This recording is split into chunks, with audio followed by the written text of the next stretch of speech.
How is it their products are still on the market and the plant is shut down? I think the owner of the company sold the name, sold the name to somebody else, and then that person is still producing these products with the same recipes on all things, you know. But we don't know where that plant is. Well, we do. have some addresses already where distribution they are. We already know that the company I think we are in Michigan, but some distribution are here in Chicago. Right. How many workers were laid off when Heinemann's shut down? I think we was 125 something. Okay. So by the last person we are finding, I think we are 13 or 15 people, because the rest of the people they accept what they offered. Right. But we don't accept because it was really low. I was one of the person who was working for 27 years in the company, and they was expecting that I have to receive $1,000 for their packet, and we quit quiet. I think it's unfair. So now we are fighting for not really a whole amount they owe us, but we're still fighting for 60 days salary plus the Warning Act. Plus the what? The Warning Act. The Warren Act.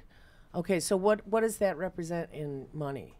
When you say we're suing for the 60-day salary thing, what else?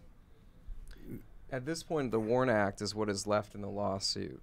There were other charges that were dropped earlier in the lawsuit, correct? That's correct. So what we're left with is actually the same exact scenario as Republic Windows, where what's being fought in the lawsuit is just what they're owed under federal law.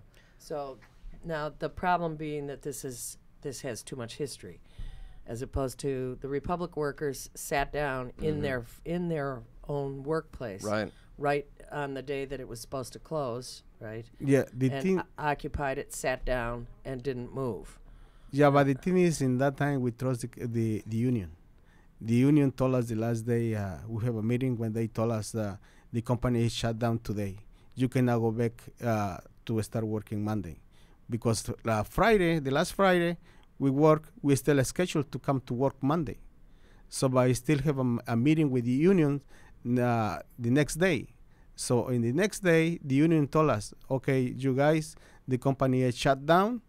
You cannot go back to work. You only need to go to pick up your things and in the middle of the week. So they told us, okay, don't worry, we won't help us. We won't help you to get all your money back. We will help you. Yeah, but they won't help us. They did not. No, they did not. And they didn't tell us, okay, you can go sit down over there in the front of the door. Don't let nobody get in to pick it up all the belongings to the company. And then they make a auction. They sold all the things. They auctioned off their equipment. They did. So that's what the committee, the Workers' Center, decided. This was obviously an extremely important case, and that's why we took it up back in 2005. It was 2005 when the plant closed.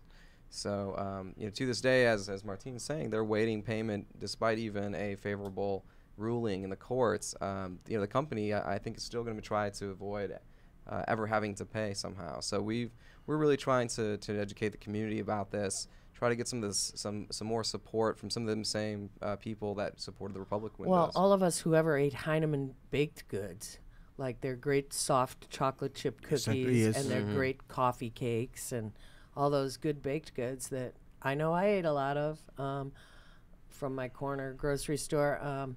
We should be concerned, and also because it was a Chicago concern for so long. Those of us who grew up on the southwest side and know that there are a million bakeries. All of us worked when I was a teen in Nabisco at Kedzie and 7300 South Kedzie. 73rd and Kedzie, right? Is where I'm working right now. But the thing in this moment, I lay off. Well, that's where we all got our first jobs in high school. Was the Nabisco factory. And the problem being, now there's a couple problems here. One, I understand from what Martine is saying, his union, which I'm not sure, is that a Teamster union, local one? What is it? No, it was a local one, international union, BCTM. B-E-C-T? No, BTCM. It's bakery, tobacco, confectionery. Exactly. Baco, tobacco, and confectionery manufacturers? Something like that, yes. Okay. So when you don't have, I mean, in the old days, we distinguished between unions. We used to call the bad unions contract unions, who basically became sort of part of management in a way that unions were never supposed to be. That is, looking out for the interests of the owners. Now, and the problem of the global economy has brought people together in different ways. That and I think it has altered the relationship that unions have with their workers. And the other problem, of course, being that so few workers are unionized. So when you are fighting the owners of the company and your union is not supporting you, are you wasting any time with the union, or are you trying to bring them along and say, this is actually what unions were about?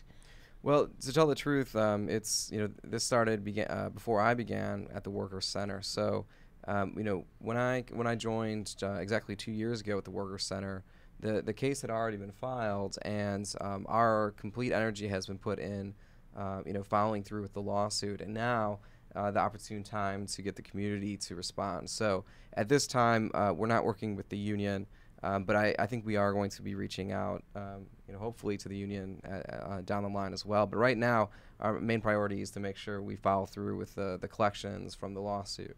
So that's how I see the battle right now. So they did get a favorable decision in the courts, and they're just dragging their feet about paying it, basically? That's right. Huh. It's for those of us who aren't attorneys, it's just it's so difficult to understand. But there's so many tricks, there's so many ways to draw these things out. I think community pressure is what can make the difference at this point. We're at a stage now where the right community pressure and awareness can really get the owners to do the right thing. Well, are you going to piggyback onto the victory at Republic to get that kind of community support? Absolutely. And in fact, I'd like to make sure to announce that there is a victory celebration happening this Monday, and everyone's invited to the Teamsters 705 auditorium at Ashland and Van Buren from 5:30 to 7:30. So at that event, in fact, we're hoping to establish some solidarity between the Heinemann workers and Republic Windows workers. Give an opportunity for them to talk about how their struggles are similar, and help get some support from perhaps Luis Gutierrez, Yes. we were talking about just now, but also aside from that, political officials, perhaps even the UE or other unions that will be present and sympathetic.